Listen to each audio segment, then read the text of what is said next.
know why I have the hesitation behind it. I think it's because I've gone live so many times and it's real and it's easy for me to go live and I can just talk to you. But there's a part of me that just sharing my voice alone where you guys can't see me and like the steps or whatever, that I have an insecurity. And I can talk to you live, but I started a podcast in January and it's just to cover all the topics that I love going live talking about in business and, you know, the real life stuff. But for some reason I haven't promoted a whole lot because I've been a little bit nervous because they're only like 5 minutes long because I covered the topic and I'm done. There's nobody to interact with or to see me, and I don't talk like this on the podcast. So anyways, I went back through today because, you know, to have a podcast, you need to share it out on social media and do the emails and stuff like that. And for some reason, I was really led to re-listen, and it just came out a perfect day, to something that I wrote about, would you hire yourself? If you did a self-evaluation and based off the performance that you give at work in all the areas, your customer service, your actual service, your timing, and all of that, your personality, your mood. If you were to evaluate yourself as you were at an actual job, would you rehire yourself? And so I talked about that in the podcast, and I've talked about that here with you guys before. And I would. Like for me, I would. And I have the drive to constantly want to be my best, even though I've been in the industry for 34 years. And I still see myself as unstoppable. I still see myself as offering value in the transformations that I do. And you have to continuously feed into yourself to avoid the burnout and avoid getting fired. Like I would hire myself again. So let's see if I can see comments today. Oh, I can. Hi, Kim. Hello, guys. I see there's many of you watching, but I have the comments on my thing, so we can talk today. Okay, so that's the question for today. And then I have like some things, some stuff that we can walk through with that. Because when I first said that, what was your first reaction? Like your very first reaction? Would it be yes, but then as I told you the areas that you'd be evaluated on, did you go, well, I could probably pick it up on that, or I could do that, or I used to be better, or I could be better? Because if so, you just failed. You would not get the raise that you would deserve. You might not get the promotion that you would deserve. And when you look at our careers, even though we're solo techs or in a big salon or whatever, we are in charge of that evaluation. Our clients choose us, and it's almost like the hidden evaluation that as long as they continue to rebook with us over and over again, then we pass. We get the promotion, we get the income. But what about the ones that you're not pleasing? If you're having a hard time building your clientele, you can get them in your chair one time. I don't consider that a client. They're testing the waters. 2 times, they're still testing the waters, but they're deciding if they want to give you the 3rd. 3 times in your chair, that's considered a client. That means that they've chosen you. You have to give your all to impress them, to continue to come back. And yeah, so would you hire yourself? Yeah, are you profitable? Because those are the things that burn you out, and they burn you out really fast. And so lately on the podcast, I've been doing a series that is exactly that. It's about, you haven't lost your passion, you've just lost your clarity. You've lost maybe your why. And so it's how to get those steps to get that back. But if there are areas that instantly you can think, oh, well, I need improvement on timing, speed. Let's just throw that one out there. Then you know what needs to be done. You maybe aren't motivated to do it, so here's your motivation. Go do it so that you can rehire yourself and invest in yourself. Because if you worked at another job and they saw that there was an area you were struggling with and they believed in you, would they not invest time or finances in you to go take a course on how to get better at something, to be able to be better for them and for you? It's pretty powerful, because guess what? Usually they will. A corporation has hired you, they believe in you, they trust in you, you have all the skills, they see it. You might not see it, they see it. They will invest in you to get the additional proper training that you need. So are you worth that? You're worth investing in. Like, I promise you are worth investing in. There's no doubt. And so I want to talk today about the different areas that you can get education. Some of it's for free. You can, if it's with speed, we know that speed is also in the application. It's in the prep. It's in not talking, during the service so much. It's working while talking while you're working. It's not pile and file and wasting time of product and time and money. There's different things that you can do. So one, I highly recommend that whatever system that you work with, that you get in with their educators, you get in to maybe some online courses that they have available, you get into their Facebook groups where it's a more private community where people are asking honest questions, and you go through and you get the education that you need that would help with the speed or the product. If you're having problems with lifting, where's the lifting happening? So then you can troubleshoot that. If it's happening at the cuticle within the first few days, that's usually prep. If it's happening maybe a week later, you're getting buckles or cracks or whatever, that's usually the system. It's either the apex isn't right, the product's not cured right, something with the system itself. If you're getting lifting a month later at the free edge or something like that, that's more the client, right? That's not the system, that's not the prep. And so there's different areas that you can learn about whatever problem you have, but you have to be vulnerable enough to say, this is what I'm struggling with, and find the right resources. And so I invite you, if you have a struggle that you just are frustrated with, in this group, you can be anonymous if you want, and I want you to make a post of what you're struggling with and let us help. There's so many educators and other techs and experienced techs and newbie techs and everything that are in here that would love to be able to help you. We need to feel needed, and we have the experience and the expertise to be able to help out. And if we don't, we know resources of other people that we can tag them in, and then you guys can start a private message or a private one-to-one class or something. You are not stuck. You just need to believe in yourself and admit it, that you're worth investing the time and the energy and the finances into. You're absolutely worth it. Hey guys. Oh gosh, Kim said you have an hour and a half break. Oh, we should have just done a video call, huh? And then it would be yes. So Kim, you would hire yourself? I know you would. You're a little go-getter too. In fact, I just steered somebody your way that's in Utah, and she wants to become an instructor. And so I sent her your information to maybe get some to tap into. Okay, so there's online sources like the Nail Source. Like, we have online workshops. I have the podcasts now. There's ways online, like honestly, even through reels and stuff, you can learn things. So depending what it is that you're struggling with, stamping. There's paper classes that you can get into, but I mean, if you go to any educator, I pretty much guarantee they have some sort of a video of how to stamp for beginners, and you can go from that. So I think sometimes if you just stop the scroll or quiet your scroll and getting into everybody else's mindset and, avoiding your topic of what you're really there for, and you do a search bar and you just get into the right groups, and the right mentorship to be able to help you, you're gonna find it usually for free or some sort of a low cost one-to-one thing that you can do. There's also in person. I mean, you can hire, like I travel to salons and work with them one-to-one about their books and their finances or technique or art. We have nail play dates.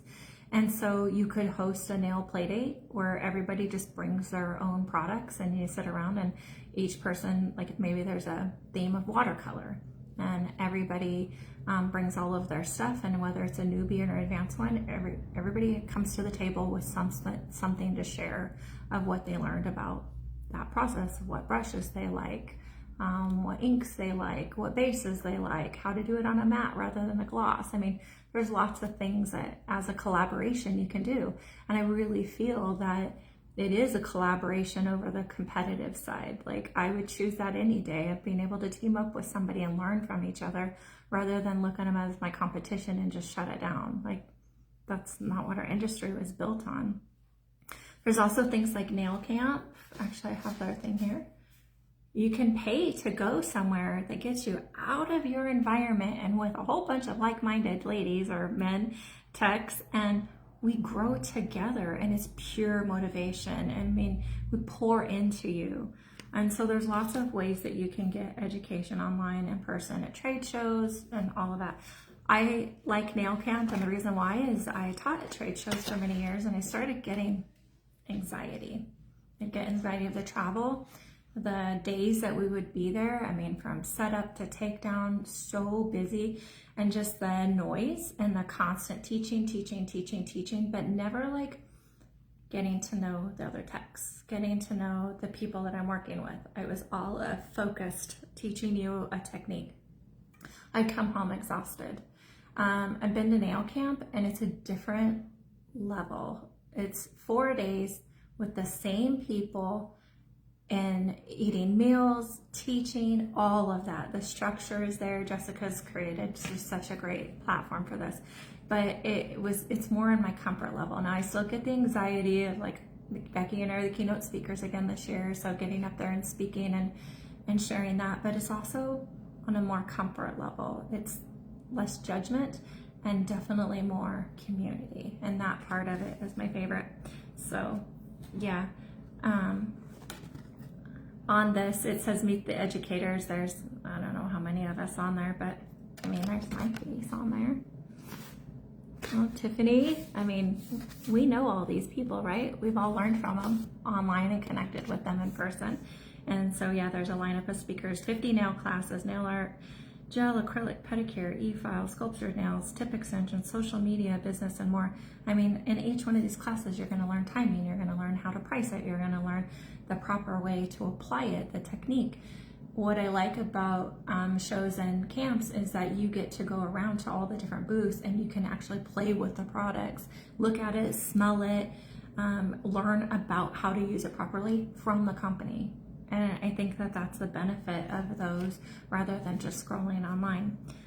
Nail Camp this year is in Prescott, Arizona, from April 10th to the 13th. You can still sign up for Nail Camp. You can go to nailcamp.org. Anyway, so there's lots of ways that you can invest in yourself for your business side, okay? Now I mentioned profitable. A big thing, okay, let's say you worked for that corporate job and you started off, let's say 5 years ago, and you were making $35 an hour. I mean, wouldn't that be nice? And you worked there for 5 years, and it's time for evaluation, and you've passed your evaluations, and you showed up every day for work, you have, no violations against you, but you didn't get a raise and you didn't get a promotion. How are you gonna start looking at the job? Even though you make good money, you're doing the thing, you're passionate about it, you have to look at yourself just like a regular evaluation of a job.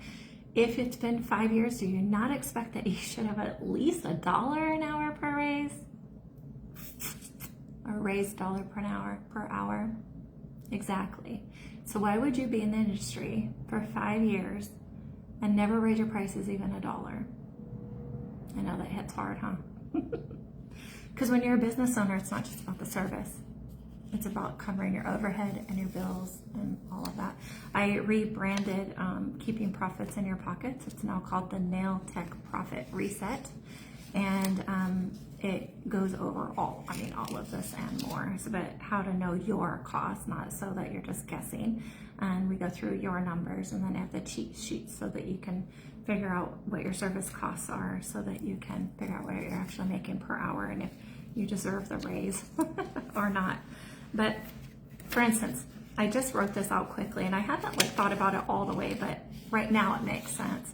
So I've now been licensed for 34 years. And when I very first started in the industry, everything was 25 bucks. And so a mani-pedi combo was 25 bucks, which was not the hours that we spend on those now. And of course it was acrylics at the time, and acrylics fills were $25. I mean, everything was $25. And I stayed at $25 for well over 10 years. And so if I gave myself $1 raise a year, then right now if based off of $25 and I've been in the industry for 34 years, that means that my fill prices should be $59. That is where I'm at. And it's not based on $1 a year. That's based on what my overhead is, the products that I use at the table, and my timing. And so if you don't know what your prices should be, I can help with that. But even if you look at it that way, because I even thought, okay, so let's say you've been in the industry for 6 years. The last 6 years, an average fill price, just gel polish fill, like Builder or whatever, has been $40. So $1 a year, that means that your average, what you would have to pay, your average fill price would be at $46. Now most of us charge more than that, but I mean, it's not that much. $1 a year on your profit level. You can't do $1 a year when you're not already set to be profitable. So get that clarity. You already need to have where you're making what you want. So if you're wanting to make $15 an hour, then you're going to be based off of that, and then for every year you're going to start raising up that $1. So next year you're going to make $16 an hour, the next year $17 an hour. Now if you don't know if your overhead costs and your overhead costs have raised higher than that, then it's going to defeat it. But still, $1 is better than nothing. So based off of those numbers, so let's just say if it was, I'm going to say 5 years. If you've been licensed for 5 years, and the base at $40, that means you'd be charging a minimum of $45. If it's like me, like I said, I haven't actually gone through these. Like I just wrote this down today. I was like, that might be a formula. So let's see if that works. So for me, been licensed 34 years. When I first started, the fill prices were $25. That means that my base should be around $59. Now with that, I have been through some very extensive courses. From working with different companies, they've paid me to be educator. I've done on my own, plus outside of the industry, like with accountants and stuff, to learn how to do, different classes. So my expertise level is a little bit higher too. So I should not expect to get paid the minimum wage price.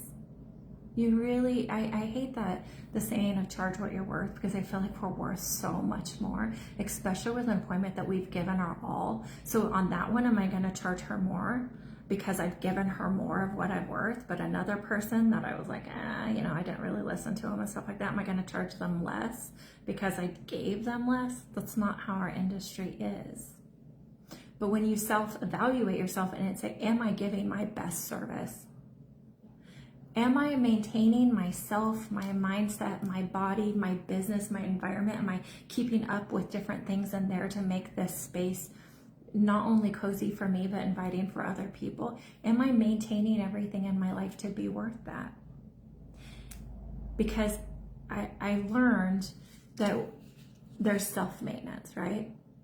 We are performing in high maintenance. We have a person in front of us at a certain time that's been scheduled, that is in front of us for an hour and a half, that we have to please them in the transformation from beginning to end in this time frame.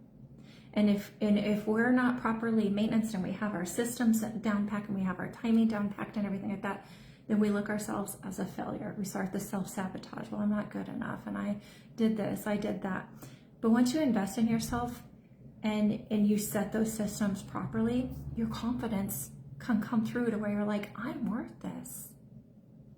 So if you're going to work in a high maintenance level, you have to give yourself higher maintenance. Boy, I should write about that. That's kind of all I had for today. Kim, you started at 15. So let's see if these numbers might work. So the average fill, not what you start. What's your average fill at in your area when you started? Like when you got your nails done, what did you pay? And how many years? I don't remember how many years you've been licensed. Let's just see if that just throws it into the averages of today. Kim says, when you have confidence in yourself, then it shows in your work. Absolutely does. Yes, yes, yes. Hi, Amy and Sarah, Elizabeth, Marika. Oh, Darlene, how are you doing? Miss Nancy, Tracy, and there's a lot on here. Hello, guys. I won't read everybody's names, but hi. So I want you to use this group as a tool, or one of your favorite groups that you're in. And like I said, you can post anonymously, but we want to know where, like if you were to evaluate yourself, where are you struggling with? And that way we can help get you not only the motivation, but we can get you the resource. Just tap into somebody that can maybe help you with, getting over that. I have taught so many classes over the years. I started out and I was just teaching nail art, and then in person I was teaching, genre and acrylics and gels and all that kind of stuff. And it took a while for me to have the confidence to be able to teach the structure side of nails. And what happened is we can pull off some awesome nail art, right? But if the structure is not good, they're not going to last. And so I realized that I had to step back away, that I was only giving a portion of what our industry, what you guys were asking for. And so then I had started sharing, okay, well, this is what I do. Because I was just insecure, because I was comparing myself to what other people were doing. And my camera setup isn't the best. And, I stumble myself, and I was just insecure. And I still am. But then what happened is it kind of shifted again, because then it's like, well, I'm not charging enough and I'm not profitable, and I have to get out of a business that I love, and I have to shut it down because I can't afford everything, because I didn't know how to properly price, and the confidence gets broken that way. So then I shifted my teachings to be more about the business side of it, and that's where you guys keep me.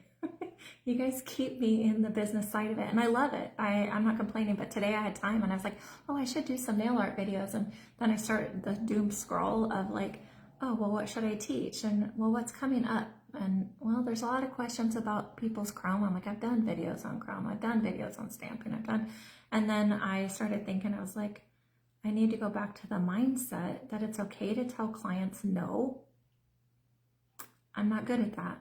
That's not my specialty. I don't want to get into doing art and all that. I just want to do the nails.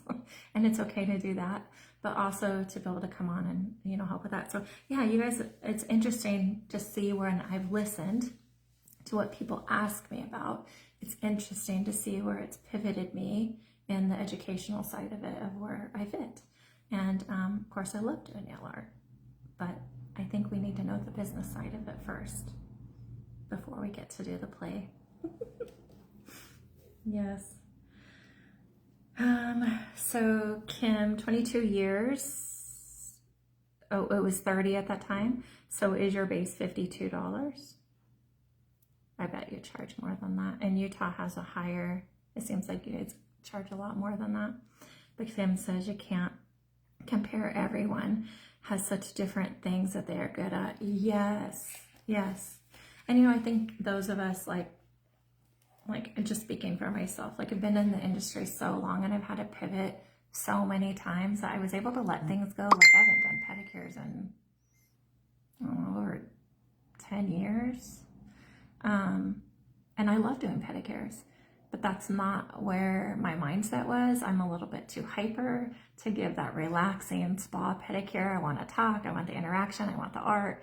And so even though I like doing it, it wasn't where I was pulling in the finances, nor sometimes when I was doing a pedicure and I was doing the massage, I was just like, I feel like I was just not wasting time, but buying the time, just get through these 15 minutes. I remember looking at the clock, 15 minutes per leg. Effleurage, I get to remember that. Yeah. Kim, you're at 55. Hey, maybe there is something to say if you looked around what's average and how many years maybe there's a hidden formula there. I don't know. So anyways, comment, guys, because I want to know if that's a formula we can use. Sarah, I see you on here. How many years have you been licensed? And what was the average fill in your area? The cost of it. So the cost of the average fill in your area plus how many years you've been licensed. I think with that too, it's did you go for ongoing education? Did you become specialist in something? Did you narrow down the field? For me, it got into the nail side of it. The nail enhancement, nail art is what I got known for. Oh yeah, maybe we got something there. Yeah, fun. All right, guys.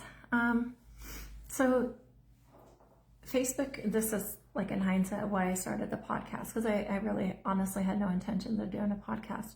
But Facebook deletes my lives every 30 days. And all the interviews that I've done on TikTok lives and all the lives we've done and all the fun nail art things that we've done, they're all gone. And I've been told over the years, like, you don't own the platform, and so download the videos and all that. Well, if I went live like this, like if it was like 20 minutes, it would take like 40 minutes to download the video. When I would re-upload the video, it was all grainy. It didn't look good, because I have TikTok lives that are on the YouTube channel from years ago that I put up.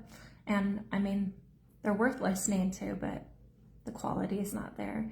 And so when Facebook changed and started deleting the videos every 30 days, I can take a 20-minute video and download it within a couple minutes, but definitely the graininess and the quality is not there. So I needed a way without video, because I just want you to listen in sometimes, especially when we're talking business.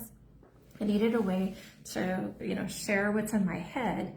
And it came to me one day. I mean, even though it's always been there and I've talked about it, but just one day I was like, I should do the podcast. And it's using my voice instead of video.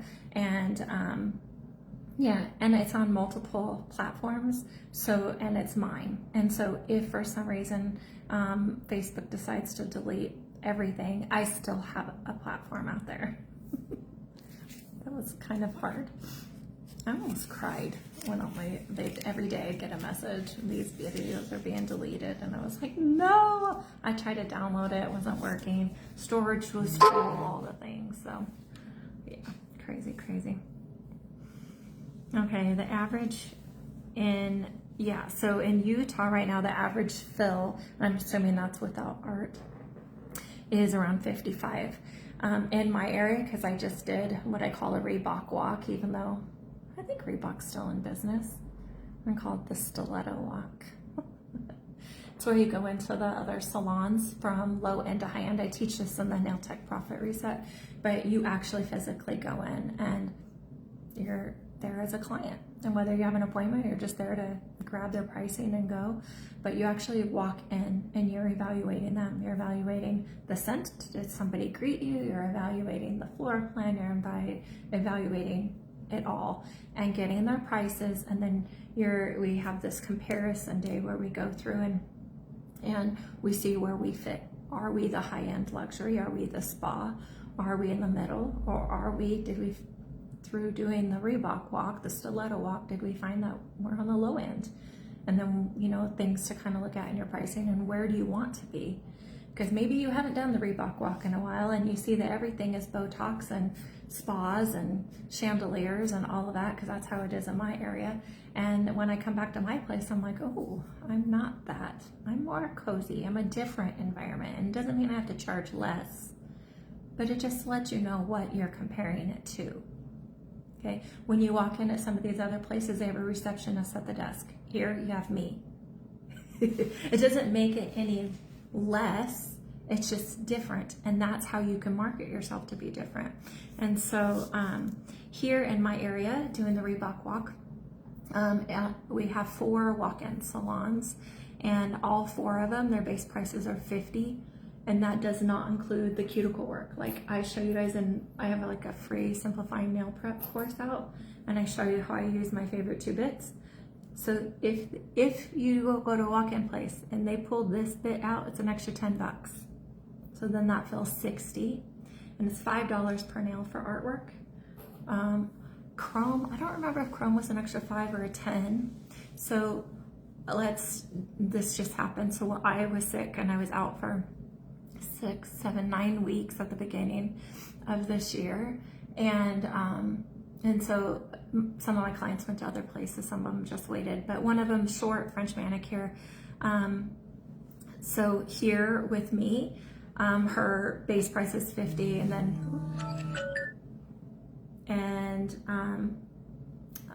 I don't tend to charge extra for French sometimes, but anyway, she pays $55. And so she walks in over there, it's $50, and her cuticles are really thick. And so she didn't ask for any pricing, and she was just like, well, are you gonna do the cuticles? And they're like, yep, we could do the cuticles. And they literally just used like a pointed diamond bit. And so it wasn't as a good a cleanup as like what my round one does, but I mean, she said she was happy with it, but it kept poking her. And so there was that. And then she was done and she was like, well, can you take it just a little bit of length off? Like they shaped and like reshaped what she had, but didn't take the 4 weeks growth that she had. So then there was that. And then she asked for a French manicure, and then they top coated, no nail art, no chrome, no repairs, $75. And she was like, huh? Like that's $20 more than I go. So she asked them like, why is it this much?